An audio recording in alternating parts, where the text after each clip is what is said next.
कंकाल तंत्र हमारे शरीर का एक महत्वपूर्ण तंत्र होता है।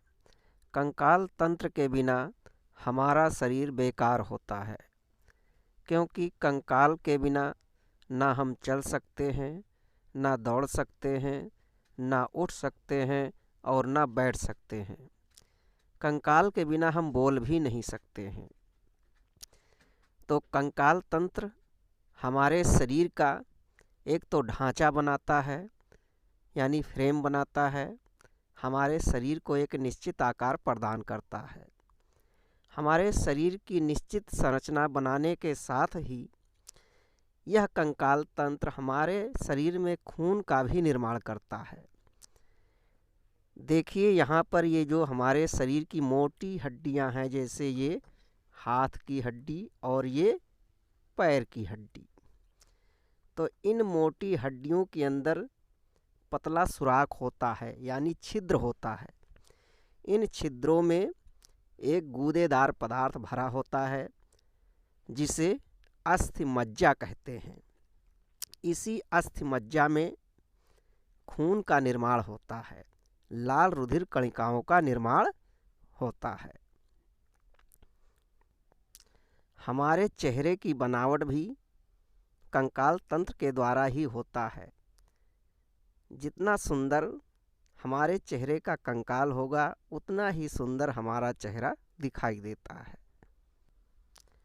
चलिए अब हम देखते हैं कि कंकाल तंत्र को कितने भागों में बांटा जाता है।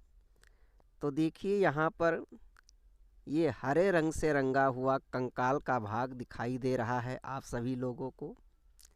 तो हरे रंग में ये जो कंकाल तंत्र रंगा हुआ दिखाई दे रहा है, इसको अक्षीय कंकाल कहा जाता है।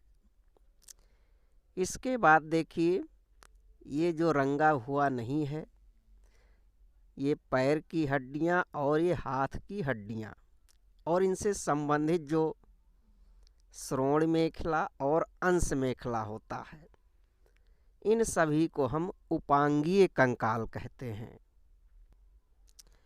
उपांगीय कंकाल में 126 हड्डियां होती हैं और अक्षीय कंकाल में 80 हड्डियां होती हैं। तो दोनों को जोड़ने पर कितना हुआ? 206। यानी हमारे पूरे शरीर में 206 अस्थियां होती हैं, यानी 206 हड्डियां पाई जाती हैं। अब देखिए अक्षीय कंकाल में चलो हम देखते हैं किस भाग में कितनी हड्डियां पाई जाती हैं। सबसे पहले देखिए ये है हमारा खोपड़ी। खोपड़ी में कुल 28 हड्डियां पाई जाती हैं। ये है पसलियां। ये पसलियां बाएं तथा दाएं दोनों तरफ होती हैं और ये कुल मिलाकर 24 पसलियां होती हैं।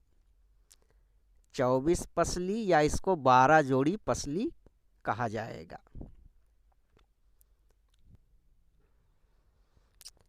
इसके बाद देखिए इन पसलियों के बीच में एक हड्डी की पट्टी सी लगी हुई दिखाई देती है। इस पट्टी को स्टर्नम कहते हैं।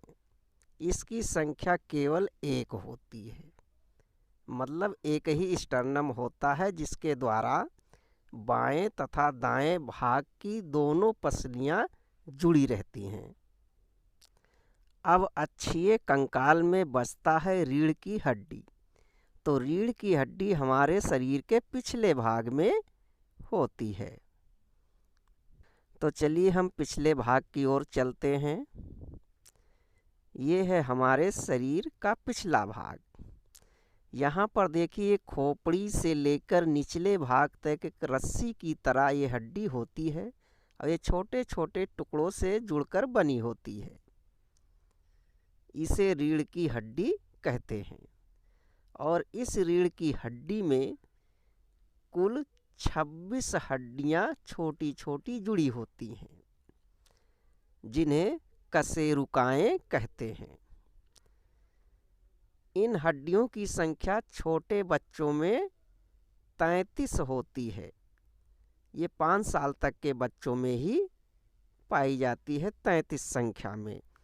लेकिन जो बच्चे बड़े हो जाते हैं तथा इसके बाद केवल 26 हड्डियां ही रीढ़ की हड्डी में पाई जाती हैं।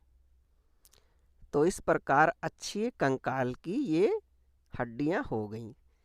अब हम चलते हैं, देखते हैं उपांगीय कंकाल में कौन कौन सी हड्डियां होती हैं। तो देखिए, ये हाथ और पैर की जो हड्डियां होती हैं और इनसे जो जुड़ी हुई हड्डियां होती हैं वो सब उपांगीय कंकाल कहे जाते हैं। अब देखिए, ये हमारा हाथ है, यहाँ से यहाँ तक, इसको अग्रभुजा या अग्रपाद भी कहते हैं। तो अग्रभुजा में देखिए बाएं तरफ 30 हड्डी होती है और दाहिने तरफ भी 30 हड्डी होती है। मतलब कुल मिलाकर के दोनों हाथों में 60 हड्डियां पाई जाती हैं।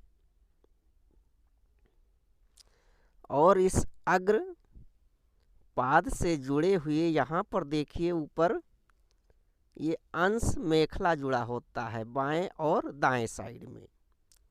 इसको हम अगर पीछे की तरफ देखें तो देखिए ये है अंश मेखला जो दोनों हाथों से जुड़ा रहता है।